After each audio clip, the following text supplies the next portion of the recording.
Filipino workers, tatanggalan nila ng benepisyo ang mga overseas Filipino workers, i-bris nila yung mga remittances na kinita nila dyan sa ibang bansa. Ay, palagay ko, hindi tayo papayag yan. Nananawagan ng transparency at tamang justice system sa Pilipinas. Tila kumbinsido ang maraming banyagang walang naging masama sa paglaban ni former President Duterte sa iligal na droga noong siyang Pangulo mula 2016 hanggang 2022. Ibinigay kay PBBM yung position as Agriculture Secretary. Is there a truth to that? Fake news? Yes. Magandang hapon muli sa ating mga kasama. Nandito na naman si Kuya Goods nagbabalik. At syempre, kung hindi ka pa nakasubscribe sa ating channel, pa-subscribe na lang po at hit mo na rin yung bell para lagi kang updated sa ating mga video. Zero remittance, yan ang panawagan ng ating kababayan. Naku po! Problema ito. Alam nyo ho, pag yan nangyari at talagang ginawa ng ating kababayang OFW yan, sad-sad ang ekonomiya ng ating bayan. Pero, yan ang sabi ng ating kababayan, tama lang yan. Para sila ay nakikiisa sa ginawa nila kay Tatay Digong. Diba? Tama! Yan ang sabi ng ating kababayan. Bakit? Bakit nyo kasi pinakailaman ng Tatay Digong namin? Nananahimik ang matanda, pinagkaisahan nyo. Ano ngayon ang balik sa inyo, mga durubo? Ito na! Milyong-milyong OFW at kababayan natin mga Pilipino. Hindi lang Pilipino ha. Masig Banyaga, ito, sasabihin ko sa iyo. Sabi dito, worst president ever. International vloggers, pinagtawanan si Bongit matapos isuko sa ICC. Bibigyan natin ito na reaksyon. Pero sabi ko nga sa inyo, isang like, isang share, samahan mo na subscribe. I-bell all nyo po. At once na makita nyo yung video natin, i-like, share nyo kagad para mas maganda, maraming makakita at ma-recommend kagad ang ating video. Eto na. Pag nasimulan natin to, bibigyan natin ng isang reaction yan. Kahit mga banyaga, naniniwalang hindi tama ang naging pag-aresto kay former President Rodrigo Roa Duterte. Diba? Ito ang shocking revelation news online ngayon na kumakalat sa social media matapos ang pinaka-controversial reaction video ng ilang mga international vlogger at podcaster sa naging paghuli kay former President Rodrigo Duterte noong March 11, 2024. Bukod sa tila nananawagan ng transparency at tamang justice system sa Pilipinas, tila kumbinsido ang maraming banyagang walang naging masama sa paglaban ni former President Duterte sa iligal na droga noong siyang Pangulo mula 2016 hanggang 2022. Ang ganda ng ginawa ng dating Pangulong Duterte sa bayang Pilipinas. Inayos niya unti-unti, nilinis niya unti-unti, tapos doon sa mga durobo na nasasangkot sa illegal na candy, sasabihin niyo, pangit ang nagawa ng Pangulong Duterte? Wow! Kayo lang ho ang napapangitan kasi nakikinabang kayo. Saan? Sino-sino ba mga protector? Sino-sino ba ang gumagamit niyan? Di ba? Ikaw nga, hindi ka makapagpa-drug test eh. Hindi ka makapagpa-hair follicle test eh.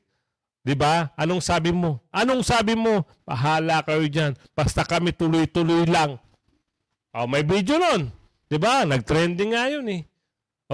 Doon naman, sa galit na galit sa mga Duterte, manigas kayo. Ito, ang balik sa inyo ngayon.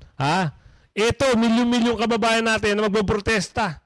Dahil, sa ginawa nyo. Tama lang yan, sabi ni Aling Ledesma. Tama lang yan, Kuya Goods. Para naman makaganti.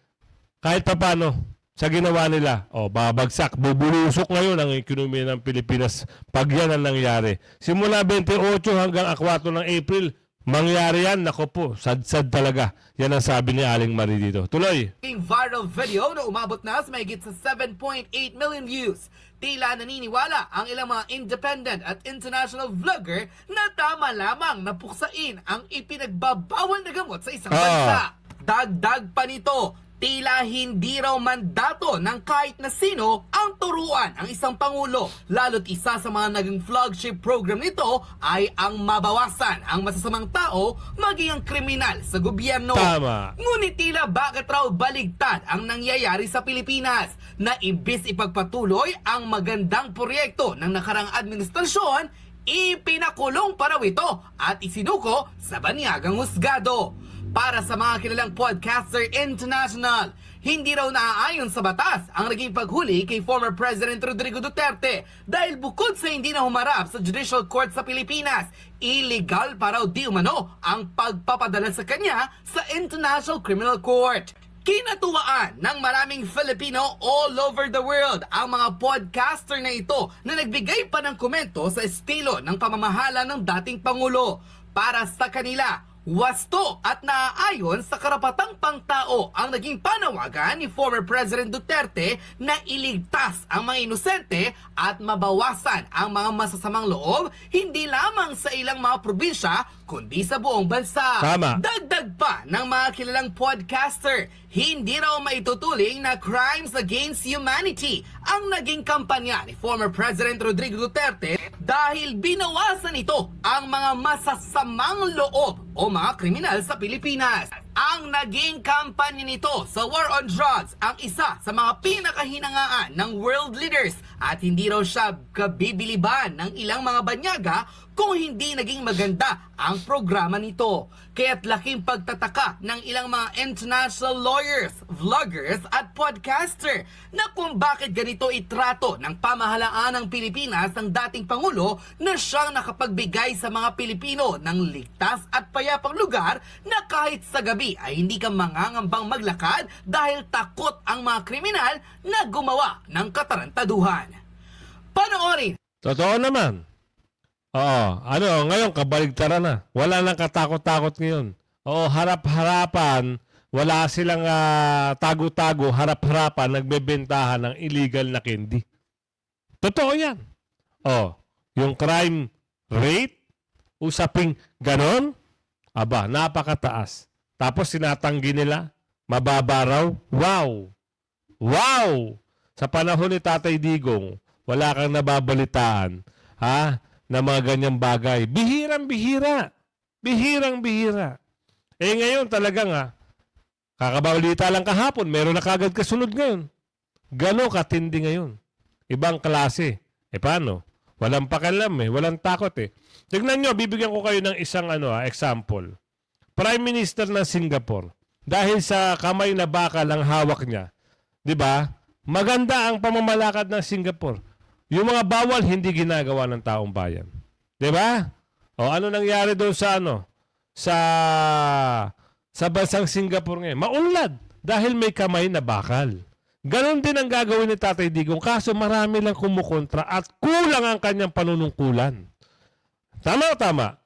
Di ba? Sa totoo lang tayo, kulang na kulang yung 6 na taon. Ang Prime Minister ng Singapore hanggang ngayon siya, pero wala kang maisusumbat. Napakaganda ng Singapore. Malinis, bawal magkalat, bawal magtapon, bawal. Kung ano ang bawal, bawal. Hindi pwedeng labagin.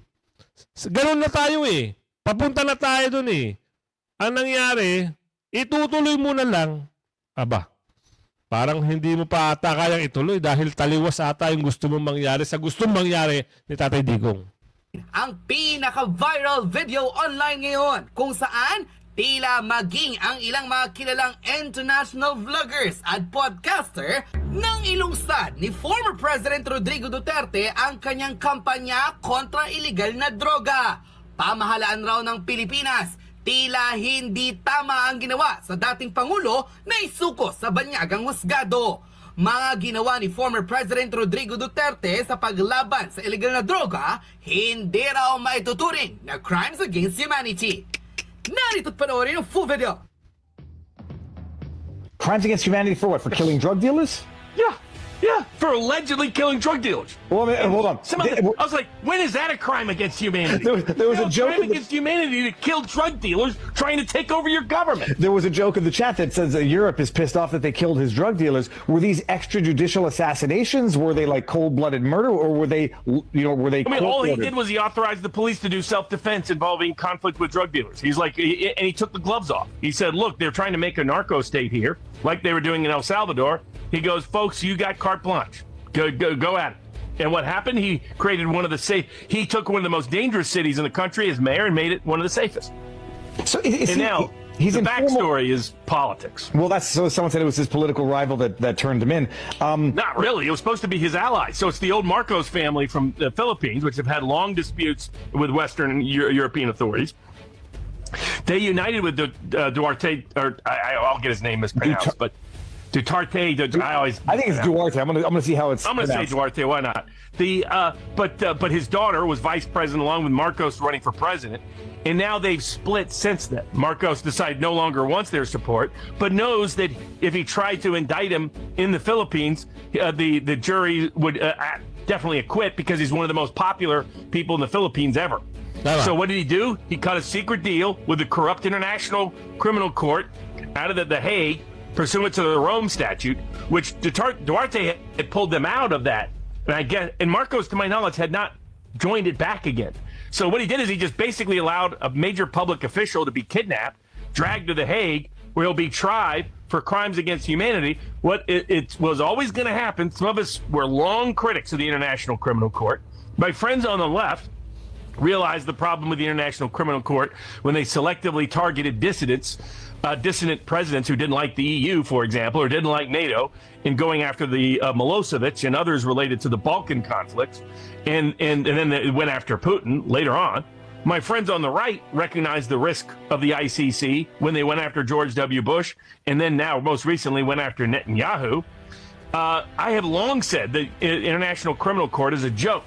It's an attempt at globalist elite power usurping all sovereignty around the world in the name of Nuremberg cases, when the real Nuremberg case is what happened to the entire world in 2020. I'm going to ask a stupid question because I hadn't been following the story. Did they have possession over? It's Duterte, by the way. Hold on. There's a very. He came back from Hong Kong. They kidnapped him at the airport and dragged him back to the Hague. Listen to this. Alam na mga foreigner, di ba? Oo, matalas nilang sinabi. Oh, ano pa? Ano ba ang kailangan patunayan ng mga durobo? Wala na kayong kailangan patunayan. Laglag na ho kayo sa taong Pilipino, sa kababayan natin Pilipino at sa ibang lahi. Basura na ang mga durobo. Basura na ang tingin sa inyo. Oo, pinaganda ng mga Duterte ang pangalan nyo. Binigyan kayong pagkakataon. Anong ginawa nyo? Sinayang nyo. Kaya ito, ang tawag sa inyo ngayon is rubbish. Yan ang sabi ni Aling Ledesma. O ito, ICC may consider action. Duterte camp in bid for interim. Ito yung sinasabi natin eh. Sana, meron po tayong balita. Maganda ho yung balita natin dito. Baka magulat na lang tayo. Si Tatay Digong nasa Pilipinas na. Wag na muna natin bibigyan ng magandang date. Pero naniniwala ang ating kaibigan at ating kababayan, si Bibi Sara, ganun din, nadulas na rin si Mama Harlika na makakauwi na si Tatay Digong. Ito title dito ICC may consider action of Duterte camp in bid for interim release, lawyer says. Ano ito? Good news! O, diba? Ito, ipasok natin.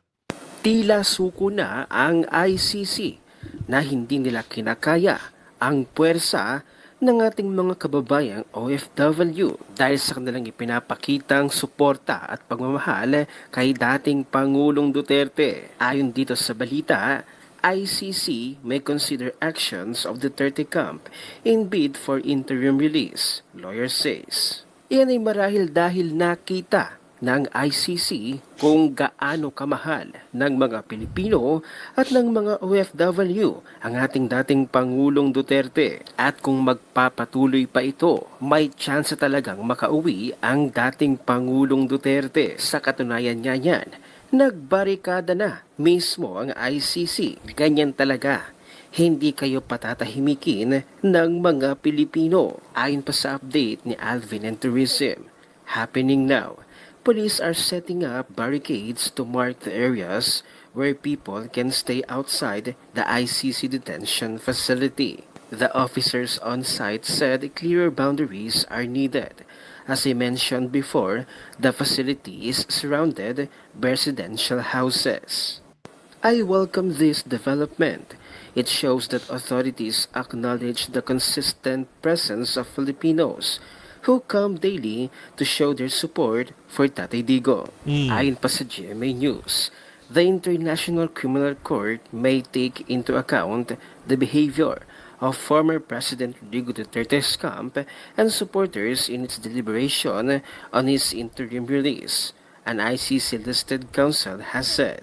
Under Article 58 of the Rome Statute, the court will consider several factors in its decision, including Duterte's voluntary appearance, the risk of obstruction to the investigation, and the possibility of continuing his alleged crimes. At mukhang tensyon na kanilang natatanggap mula sa ating mga kababayang OFWs at mga Pilipino saan mang sulok ng mundo.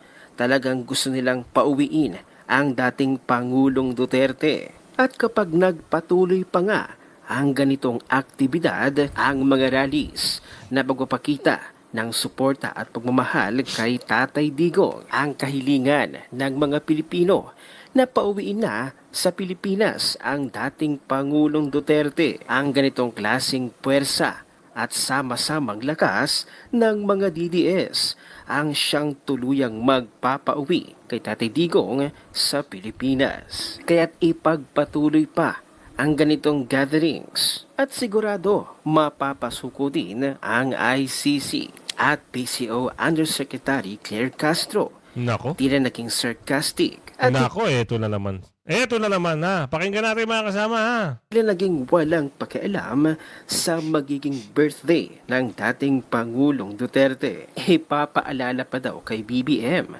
Baka daw nakalimutan ang birthday ng Tatay Digong. Narito ang full video, panoorin natin. Ako po may mensahe. Ano yung sa'yo doon sa birthday? Kantahan natin ang happy birthday. Yun lang po. Siyempre birthday po yun. Kailangan po maging maligaya ang taong nag-birthday. At wini-wish po natin siya ng happy birthday. Di nga. Totoo ba yan? Tupperware. Salamat po. Yung Ambot. Ang presidente po, wala pa po ba? ipapaalala ko po sa kanya na birthday po ni dating Pangulong Duterte sa March 28. Baka po hindi niya po natatandaan. Tawang-tawa, no? Napakulong nyo na kasi. Napaka-sarcastic ng dating ng spokesperson ng Malacanang. Diba? Imaginein mo, former president yon. Pero pabalang lang siyang magsagot. Kasi naman, di ba? Masaya kayo sa ginawa nyo. Hindi talaga iniisip nitong spokesperson na to na hindi rin basta-basta ang dami ng sumusuporta, no, sa mga Duterte at kay Tatay Digong. And yet, may spokesperson tayo ng bansa na ganyan lang kung mag-response, kung magsalita, di ba? Parang namimikon. Hindi po, nakakatawa, clear. Peaceful gathering. For what? For what? For what? For what? Anong purpose? Wow. And they can discuss this over YouTube channel nila, Wow. over social media accounts nila. And for what is that gathering? Paki mo. If they really for peace. Ano? Oo nga naman. Anong pakialam mo? Hindi ka naman kasali sa gathering namin. Oo. Pag mga inggit, sabi ni Aling Marie dito, pikit! Ha? Huwag na masyadong maganda, less talk, less mistake. Ganun lang. Are they asking for the resignation of PBBM? Sa And kanila na another yun. point, meron po siyang nasabi na during the time of former President Duterte, nagalit daw si First Lady Liza Araneta Marcos kasi hindi ibinigay kay PBBM yung position as Agriculture Secretary. Is there a truth to that? Fake news? Na naman? Lagi na lang? Fake news ulit? Ha? Oo. Pag siya talaga, laging fake news ang sagot niya. Basta pag merong pahiwatig kay, may pahiwatig yung mga DDS. Puro fake news. Ganun lang sila. Pero pag sila ang gagawa, aba. Bida-bida. Ganun lang. Oo. Walang pumipigil, walang kaso. Oo. Lahat sila, perfecto. Sabi ni Aling Ledesma. Maganda ito. Naku, OFW remittance, planong patawan ng buwis ng Malacanang. Ha? Meron naman nun. Ito ang title, ito ang thumbnail. Alamin natin kung ano na naman ang sabi ng Malacanang dito. panawagan ng mga overseas Filipino workers. Unang nabasa ko po ay galing sa Croatia, yung grupo ng mga overseas Filipino workers diyan sa Europa. At ngayon ay nag-snowball na sa buong mundo. At iba-iba na yung panawagan nila. Hindi lamang isang linggo, may nagsasabing isang buwan, may nagsasabing na hindi na magpapadala muna hanggat hindi pinapalaya si Tate Digong. Kaya ngayon, ito ngayon ang pahayag ng Malacanang na hindi maganda. Dapat ang gawin ng palasyo ay solusyonan nila yung problema na sila ang may gawa. Hindi yung takutin nila ang ating mga kababayan. Hindi yung takutin nila yung mga overseas Filipino workers. At alam naman natin, hindi po may papasa agad ang batas kung may panukalang batas man yan. At yan ay magmumula sa bababang kapulungan. Kung ang pinag-uusapan natin ay issue tungkol sa mga buwis, ay mag-uumpisa yan sa bababang kapulungan at pupunta yan sa Senado. Sasabihin ko na po sa inyo, tulad ng binanggit ko, tututulan po natin yan. Lahat ng mga panukala na magpapahirap sa mga overseas Filipino workers, tatanggalan nila ng benepisyo ang mga overseas Filipino workers, i-bris nila yung mga remittances na kinita nila dyan sa ibang bansa. Ay, palagay ko, hindi tayo papayag yan. At sa taxation, alam niyo yung prinsipyo ng taxation, no? Ang taxation ay jurisdictional yan. Kinita mo dito sa bansa, dito ka magbibis. Pero yung makinita nyo dyan sa ibang bansa, hindi dapat na binibis yan. Supposed to be. Kaya nga kayo merong benepisyo na ganyan Kasi dyan yung kinita sa ibang bansa, yung inire-remit dito. Nagbayad na rin kayo ng bis dyan sa ibang bansa. Tapos ngayon, dahil iniremit nyo dito sa Pilipinas, bibisan din kayo ng Philippine government. Ano yan? Sinuswerte ang gobyerno.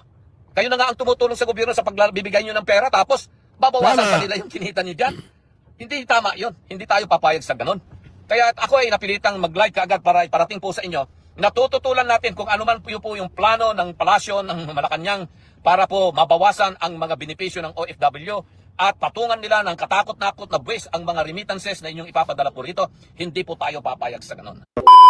Init na issue ngayon nitong overseas Filipino workers remittances na sabi ng mga OFW doon sa aking informasyon na nakuha 3 days ago na magsususpend sila ng pag-remit ng kanilang mga perang kinikita sa ibang bansa at hindi mo na sila magpapadala starting March 28 ng mga isang linggo. Iyon ang kanilang binanggit doon at ito ay naipaulat na itong suggestion na ito ay unang nabasa yung mga overseas Filipino workers natin dyan sa Europe, lalong-lalo na sa bansang Croatia. At ito ngayon ay diba? Tututulan niya ni Atty. Lambino. Ha? Huwag kayo mag-alala mga kababayan nating OFW. Oo. Dahil sa kayo ang bayani ng Pilipinas, kayo ang nagbibigay ng buhay sa ating mga kababayan, sa inyong mga kababayan, sa inyong mga kamag-anak, kayo ang nagsusustento, nagpapadala, kayo yung matatawag na bayani. May panukala, remittance, papatawan ng buwis, aba. Bagong istoryahin na naman ito. Maganda ito pag-usapan natin at bigyan natin reaksyon. Itong kay Miss Sas, ano ba yung mga balita niya? Meron siyang sasabihin dito. Kung alisin ng mga DDS vlogger, SMNI at ang gamit para masira ang China. Naku po, ano na naman to? Ito yung expose niya. Alamin natin. Kailangan hintayin matapos tong live na to para ma-content ninyo siya. So that you can content it right away. Dahil kailangan makita natin ang big picture ng mga nangyayari. Na hindi kayo nadidistract at hindi kayo para nakikita nyo kung nasaan tayong stage ng ating buhay. Tama. Hindi ba? So, uulitin natin siya from the top. So, hintayin muna natin yung mga nag-worry kanina nang nawala ang ating live.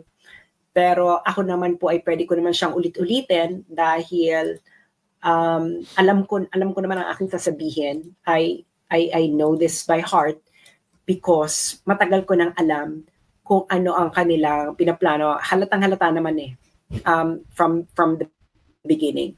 Pero ang ating discussion is from local to geopolitical dahil ito ay konektado lahat. Konektado siya lahat. So, kaya dapat nyo siyang tingnan sa isang napakalaking perspektibo at hindi kayo nadidistract ng mga kachipan, ng mga halata ng mga tanim fake news. Diba? Lalo na yung, kung hindi man tanim fake news, gusto lang nilang i-amplify para yung discussion sa social media is mawala doon sa big picture. alam nyo na siguro kung ano yung sinasabi ko. Okay? Ang sinasabi ko ay yung mga edited picture, ganyan. It is so ridiculous. Ginagawa yan para mawala ang usapan sa big picture. Babalik at babalik tayo sa big picture. At ito ang ating gagawin ngayon. Okay? So, paki-share na po ito ngayon. Click share. Ayan. Ang gusto kong sabihin is, planado to lahat. They really want to bring down Duterte-aligned bloggers. Why? Yan ang katanungan, di ba? Isang malaking katanungan. Why? Meron po itong connection sa impeachment ni Sara at isang larger discussion, larger issue of geopolitics. Okay? Kaya dapat himayin nyo ito, pag-usapan ninyo ito ng magkakaibigan, magkakapamilya, magkainuman, lahat dahil hindi biro ang nangyayari sa Pilipinas. Okay? Kaya nga ang title ko nito is Learn from Ukraine. Learn from Ukraine. Hindi ito nadadaan sa dasal. Okay? Hindi ito nadadaan sa dasal. Maraming Ukrainians ang nagdasal. Kung feeling nyo kayo ang pinagpala ng Diyos. Again, learn from Ukraine. Okay. Now, ano ba itong sinasabi ko? Mag-uumpisa tayo from the top. Okay. Alam niyo naman yung nangyari sa SMNI. Una nilang tinarget na pabagsakin ay SMNI. And then, Pastor Apollo Kibuloy. Tagal ko na silang, si Maharlika, nag-warning na siya dyan, matagal na. Go-warning ako. Remember, I think it was 2023, simula nilang pabagsakin ang SMNI. Bakit SMNI? Una-una, SMNI ay ang tanging talagang makikita mong pro-Duterte na media. Correct? Gusto nilang pabagsakin. Kaya nga ilang beses nawawala ang Facebook accounts at YouTube accounts ng SMNI. At anong ginagawa nilang paraan para mawala at maban sa Facebook or sa YouTube ang SMNI? Kunwari magsasampa sila ng mga kaso-kaso, tapos yung mga kaso-kaso, dadali nila sa YouTube at Facebook at sasabihin, oh, itong user na to, ganito, ganyan. And Facebook will oblige. Lalo na kung merong investigation, meron ng ganito. Ganyan ang kanilang taktika. Ginawa na nila to before. And remember, ang gusto nilang gawin ngayon, lalo na sa akin, and I will explain to you why. Okay? Ako mismo ang target nila. Remember yung ginawa nila kay Donald Trump? Tinanggal nila Donald Trump sa Facebook and Donald Trump sa Facebook. Kahit sa Twitter. Do you remember? Do you remember? It is the same thing that they want to do. Nagawa nga nila kay Donald Trump yan eh. Noong 2020, kailan man naban si Donald Trump? I think so 2021. Ay paano pa tayong simpleng Pilipino lang at mamamayan? Hindi ba? Mahihimay-himay nyo itong lahat. Okay? I-discuss ko ito ng paunti-unti. Uumpisahan na ngayon natin sa sinulat, may battle plan talaga sila because katulad na rin ng nireport ng Rappler. Okay? This is a report by Rappler. January 16, 2025. Okay, January 16, 2025. Ang title, Decoded, Duterte's social media army, very much alive, roars to defend and battle Sara Duterte. Okay. So, they recognize na talagang hindi nila kaya ang Duterte-aligned bloggers and their influence. Okay. Siyempre, kailangan ko na magbayad. Kanina hindi ko naman kailangan magbayad. So, dito sa article na to, okay, na-recognize nila na outnumbered sila. Na halimbawa ito,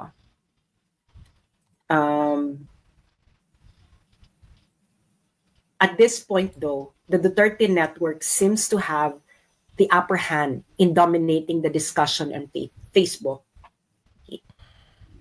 Ayan ang kanilang recognition na nagdo-dominate ang mga Duterte supporters, Duterte bloggers, tayo ang nagdo-dominate sa Facebook. Okay? Ito actually, aminin natin hindi ho aabante yung mga vlogger na kumakampi sa namumuno ngayon. Sabihin na natin noong 2022,